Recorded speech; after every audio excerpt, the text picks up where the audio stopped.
Halo Sobat Kepo, what's up bro? Ya gua harap kalian semua selalu sehat dan juga bahagia. Selamat datang kembali di channel Pemersatu Baki.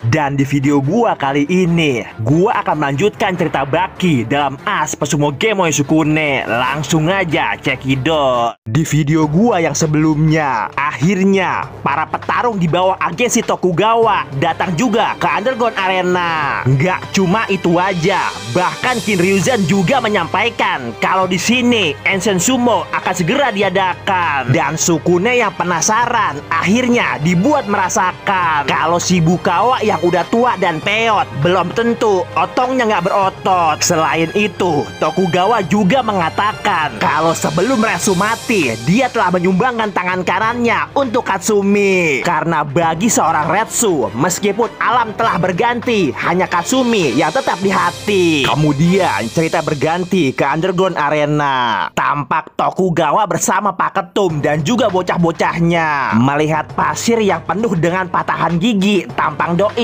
malah jadi happy. Bahkan kemudian tuh pasir dia tebarin asal-asalan. Tapi kagak lama seseorang datang ke sana. Assalamualaikum. Rupanya dia bernama Iwanami, petarung MMA nggak terkalahkan di Jepang. Tokugawa langsung nanya, lo pilih yang mana? Tapi lantaran dia berkata, gua sih siapa aja, makanya yang maju sang Yokozuna. Kemudian pertarungan langsung diadakan. Dan wasit juga mengatakan selain penggunaan senjata, maka apa aja diperbolehkan. Dan kagak pakai basa-basi. Sesaat bel berbunyi, si gendut langsung dia hantam berkali-kali. Tapi kemudian malah dia yang ngos-ngosan. Secara meski udah dihantam berkali-kali, tapi hasilnya kagak ngepek sama sekali. Akhirnya dia pun menyadari kalau level pesumo bener-bener ngeri. Dengan badannya yang besar, apakah otongnya juga besar? Tapi kemudian secara satset dia langsung dibekep. Dengan segenap jiwa raga dia berusaha, tapi jangan kata lepas, kendor aja kagak. Dan kemudian kagak pakai basa-basi, dia langsung dihempas ke bumi. Dan hasilnya nyungsruk, kagak bangun lagi. Dan pertandingan selanjutnya giliran si Hono pakai N. Meskipun badannya kagak tinggi, tapi dia salah satu pesumo terbaik di negeri ini.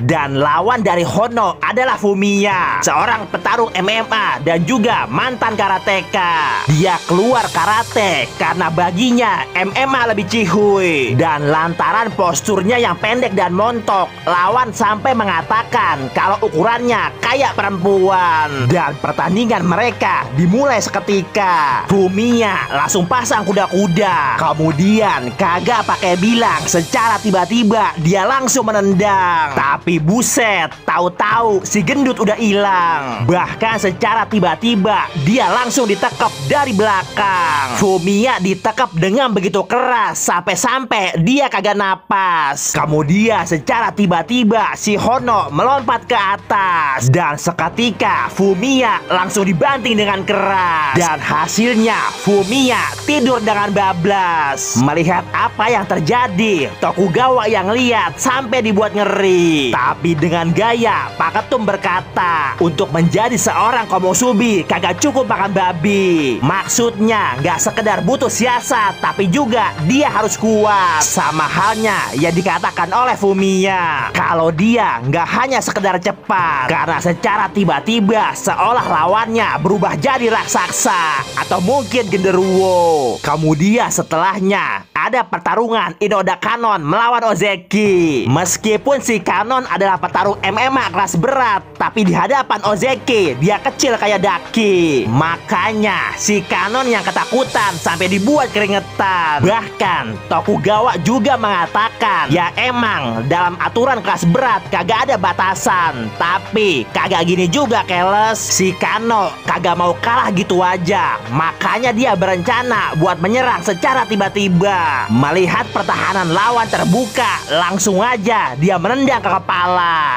Tapi bukannya kena, malah dia ya kena dorong gorila. Saking kerasnya dorongan, dia sampai mental ke pojokan. Dan setelah keras terpelanting, akhirnya dia pun jatuh sambil nungging. Kemudian pertarungan selanjutnya ada Kuwata Takumi, si Bruce Lee KW, dengan lagunya yang petakilan. Bahkan dia berkata, nggak peduli mau segede apa, gendut ya gendut, cuaks. Dan lawannya kali ini adalah Take Tsurugi, seorang veteran Rikishi dengan julukan Sang Profesor. Kepada Pak Ketum, Tokugawa berkata kalau Kuwata adalah petarung dengan teknik terbaik di dunia. Kemudian mereka berdua saling berhadapan. Tokugawa kembali mengatakan kalau petarung yang dia undang bukan petarung kaleng-kaleng. Secara di ajang MMA mereka semua adalah juara. Tapi Pak Ketum juga berkata kalau Tsurugi adalah seorang sumo master. Bahkan dia dijuluki profesor. Dan tampak di sana keduanya saling pasang kuda-kuda. Dengan watau paha Tsurugi langsung dia beri, tapi kagak ngepek sama sekali. Kemudian tiba-tiba dia langsung nendang ke kepala. Tapi bohong, karena ternyata yang diincar adalah kakinya. Dan ketika dia mau ngangkat,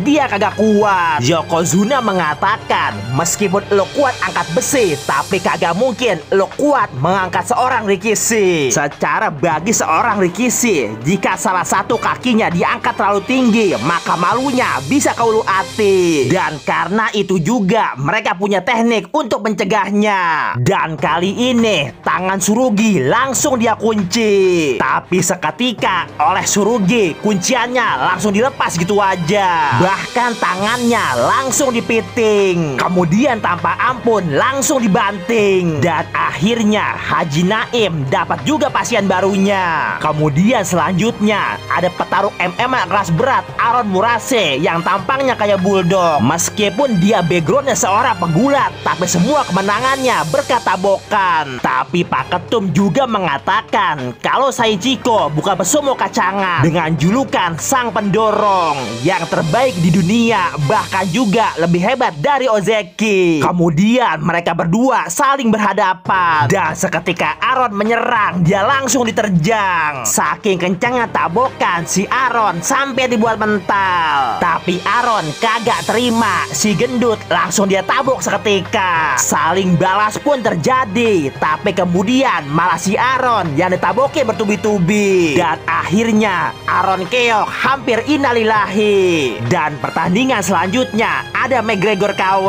dan dia bernama Miyairi Rekizo, petarung MMA dengan background karate. Kemudian dengan banyak gaya dia masuk ke arena. Dan lawannya kali ini adalah Shishimaru. Pak Ketum pun langsung berkata lagi kalau Shishimaru adalah salah seorang yang bisa mengalahkan Ozeki. Dan kemudian mereka berdua saling berhadapan. Kagak pakai lama, keduanya langsung pasang kuda-kuda. Shishimaru langsung menerjang, tapi seketika dia langsung kena tendang. Tapi belum berhenti, karena kepalanya langsung ditotok lagi. Meskipun dibuat kelojotan, tapi sambil jatuh Rekizo dia kunci sekalian. Dan baru aja Rekizo dibuat bangga, seketika itu juga dia langsung diremak sekuat tenaga. Dan hasilnya I'm sorry goodbye. Dan dengan kemampuan wadidaw para Rikishi, apakah mereka akan bisa mengalahkan Baki? Sampai jumpa di video gua yang selanjutnya.